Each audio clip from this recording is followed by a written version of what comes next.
Viva Voz de volta, 6 horas e 44 minutos, e está com a gente na linha, diretamente de Londres, o repórter especial, colunista do Globo e nosso comentarista, Eduardo Graça. Boa noite, Edu. Boa noite, Vera. Oi, Débora. Oi, Carol. Boa noite, ouvintes. Oi, Edu. Boa noite. Edu, a ponte, né, a conexão Estados Unidos-Inglaterra aí nos leva ao caso Epstein. Polícia britânica prendeu hoje um cardeal aí do Partido Trabalhista, o ex-embaixador do Reino Unido nos Estados Unidos, nomeado pelo primeiro-ministro e acusado do mesmo crime que levou à prisão do ex-príncipe Andrew. Adoro a coisa de ex-príncipe. Enfim, como é que a Inglaterra está lidando com essa sua conexão com o caso Epstein? E qual é o tamanho do golpe para o governo trabalhista da prisão de um dos seus principais expoentes?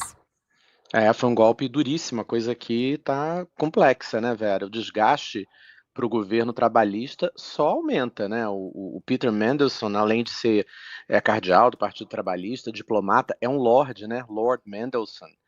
Foi nomeado, como você né, apontou aí, pelo primeiro-ministro no ano passado, para um cargo que é mais importante do que muito ministério aqui no Reino Unido, que é o de embaixador nos Estados Unidos, e para um governo que estava começando, né? Que era o governo Trump. E ele e o ex-príncipe, é difícil falar ex-príncipe mesmo, né? Mas enfim, ele e o ex-príncipe Andrew foram presos pela acusação de terem passado informações privilegiadas para o Jeffrey Epstein, né? Que além de comandar aquele esquema de tráfico internacional de mulheres de pedofilia, a gente tem que sempre lembrar, ele fez fortuna gerindo, né, administrando o dinheiro de muita gente rica, dos dois lados do Atlântico. E as prisões caíram aqui como uma luva para os que, à direita e à esquerda, afirmam que esse caso Epstein ofereceu a prova final aqui no Reino Unido de que as elites britânicas acreditam mesmo que vivem à margem das regras. No caso do, vou dizer de novo, ex-príncipe, inclusive, hoje apareceram também, Vera, indícios materiais de que ele teria pedido, é sério isso, reembolso, ou seja, para que o contribuinte pagasse por massagens que ele recebeu de moças quando era enviado especial de comércio do Reino Unido nos Estados Unidos. Enfim, a imagem da elite política e da nobreza nunca tiveram tão em baixa aqui no Reino Unido. E nas urnas a gente já vai ter uma ideia do tamanho desse tombo em 3 dias, na quinta-feira, quando os eleitores aqui de um distrito na área de Manchester, que é um bastião trabalhista, vão votar num pleito especial para uma cadeira no parlamento. As sondagens internas dos partidos estão mostrando que o governo vai perder feio e que deve ter uma expansão tanto da ultradireita xenófoba, lá do Reform UK, quanto também da esquerda via Partido Verde. Os candidatos das duas siglas estão com campanhas lá em Manchester focadas na denúncia dos abusos cometidos pelas elites.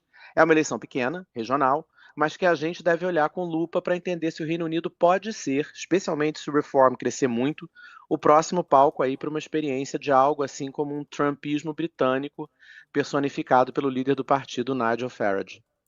E Edu, do outro lado do Atlântico, o presidente Donald Trump faz amanhã o tradicional discurso da União, que é um espaço em que ele passa limpo, deve passar limpo o primeiro ano do governo. Como é que deve ser esse discurso de Trump por ele mesmo?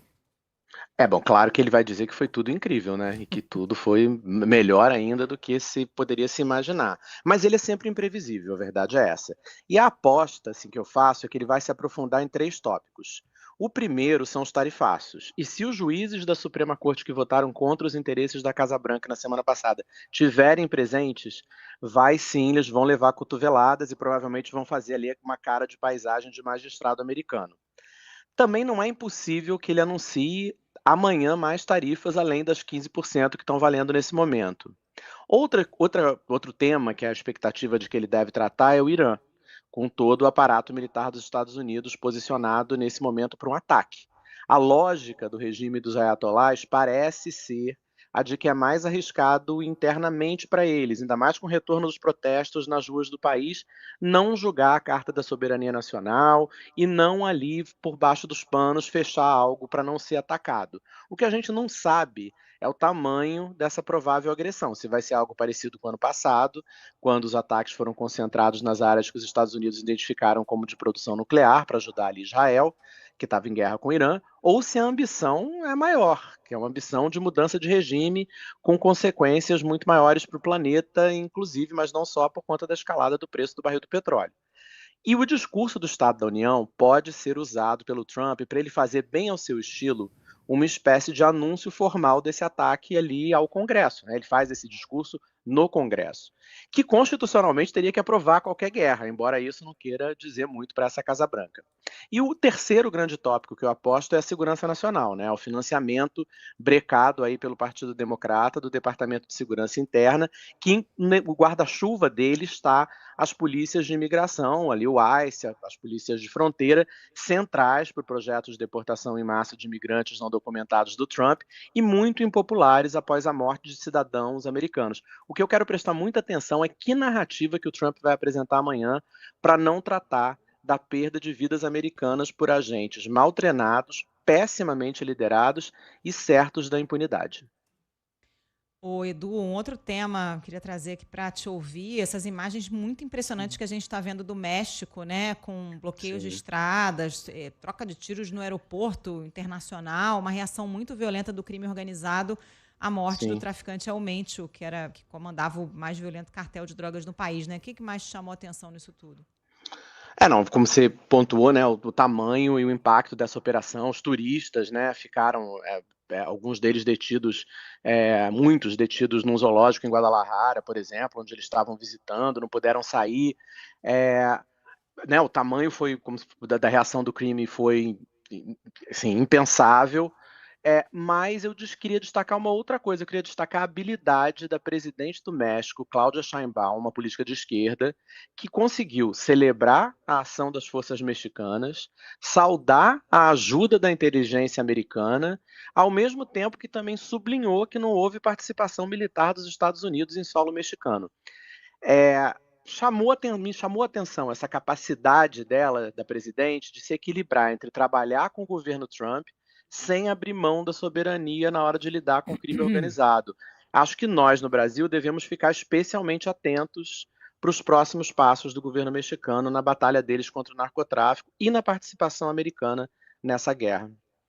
Até porque a gente também vai ter que lidar de novo com o governo americano na questão das tarifas, que está aí bastante indefinida, né, Edu? Exatamente. E na questão, claramente, da violência no Brasil e dos grupos organizados do crime no Brasil, que o governo Trump tem interesse, e a direita brasileira também, em que a interferência do governo americano seja não só de inteligência, mas que seja uma interferência mais direta. Então, todos esses temas são temas que nos falam diretamente, podem estar Exato. distantes aparentemente, mas eles tratam diretamente do Brasil, especialmente no ano eleitoral. É isso aí. Eduardo Graça, direto de Londres, com a gente todas as segundas-feiras. Até semana que vem, Edu. Até. Um abraço para todos. Até, Edu. Tchau. Beijo.